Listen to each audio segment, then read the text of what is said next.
Hey guys, what's going on? So I wanted to start a video series for you of me tackling each of the bosses in Castle Nathria.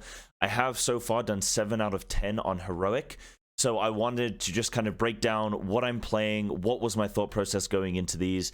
Obviously, this was day 1, so this was Wednesday, the first day of release of the raid on Heroic. So this may not necessarily be what is the gold standard going forward. People will optimize these fights, absolutely. But I wanted to just make a video covering what I did going into the raid with no other kind of evidence to go off of, or no other experience to go off of.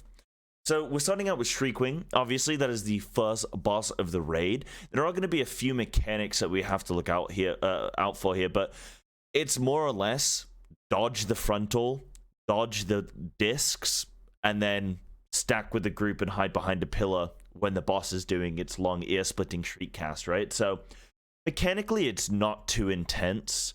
It's really just going to be me trying to optimize my damage. So what I ended up doing here was playing Sabertooth, Soul of the Forest, Brutal Slash, and Blood Talons.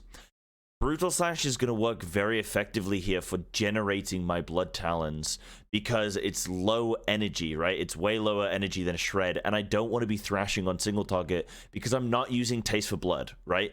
I'm using Carnivorous because, like, it's something like, I think like 4 out of the 7 bosses that I did have some element of cleave or multi-target situations going on.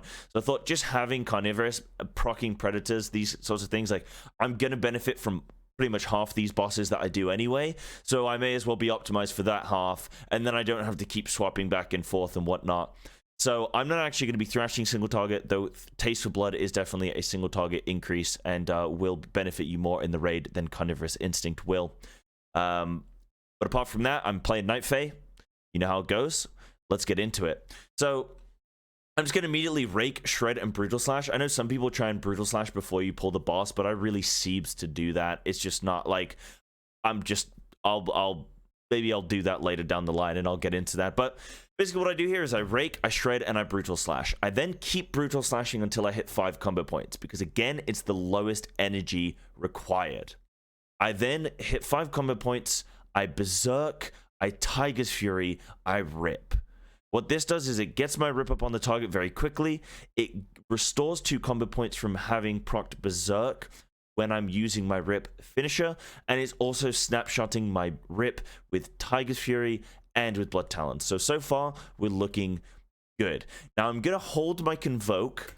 I'm not going to insta-Convoke. I'm going to wait until my Tiger's Fury falls off. The reason being, Convoke will proc a Tiger's Fury during its cast if you don't currently have Tiger's Fury active.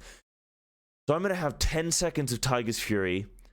I will have 10 seconds of Berserk left when my initial Tiger's Fury falls off. I will then look to Convoke when it's around about 1 second left or so, but I have to be aware of how many combo points I've got left. So I'm probably going to look to generate another combo point and use my finisher, and then look to pull for and like wait for Convoke here.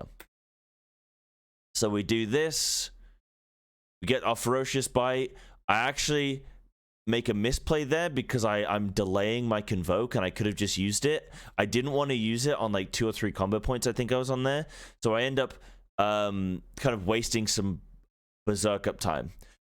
Because I'm using Night Fae and I have Nia, I'm going to get a massive mastery, like 400 mastery gain when I use my Convoke.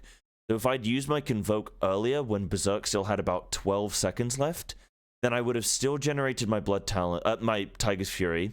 I would have generated 400 or so mastery, and I would have still had 12 seconds left of Berserk.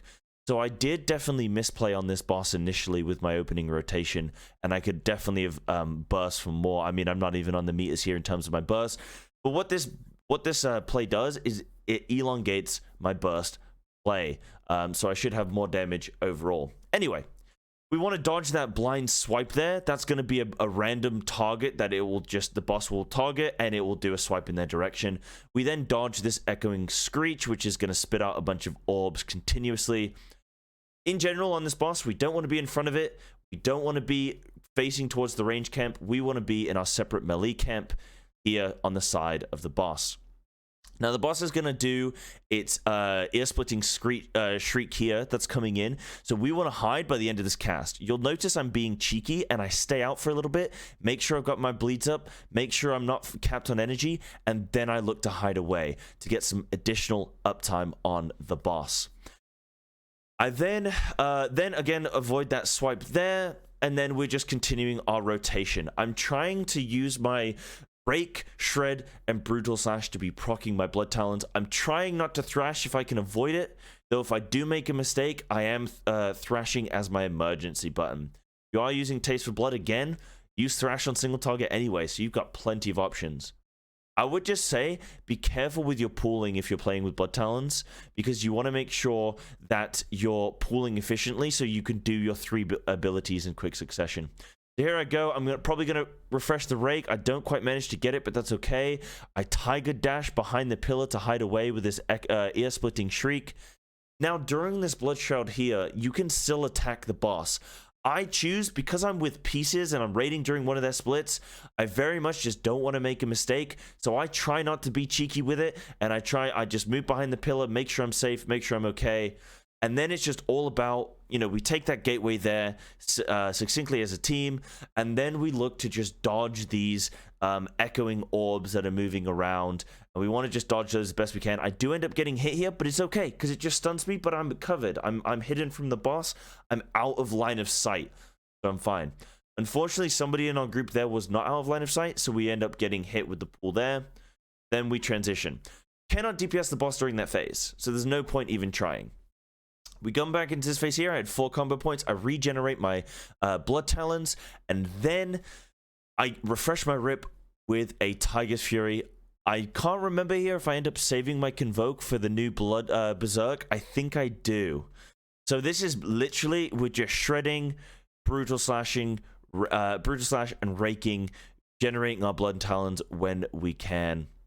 If you do mess up and you don't manage to proc, let's say you're at 4 combo points and you've messed up the pooling on your energy and you didn't manage to proc your Blood Talons, now you're at 4 combo points. If it was me, I would just get up to 5 combo points, use an unprocced finisher, you know, an unsnapped finisher, and then just continue on the fight.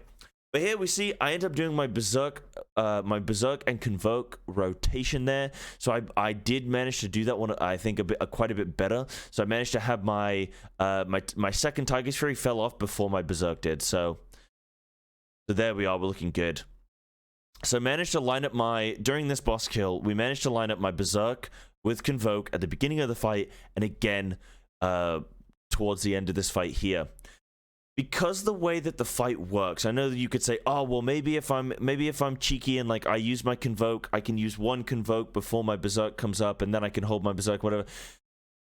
I would just always line up your Convoke with your Berserk on this fight, because realistically, the boss is going to reach 100 energy. He's then going to jump into the middle of the room and be unattackable anyway.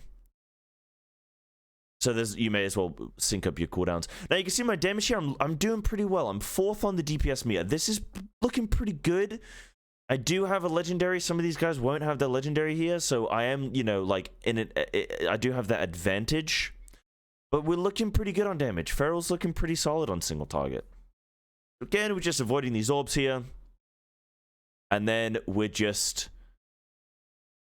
I mean, it's a boss kill. It's a boss kill. This is an easy, clean kill. Couple deaths, no big deal. The room is getting messier and messier here, but luckily the team is doing well just to make the best space, the best of the space available. Now, I do end up getting no. I managed to avoid that stun there, so I'm okay. Right, and then we just go in this last little bit and we just kill boss. I think I managed to get my last Convoke up.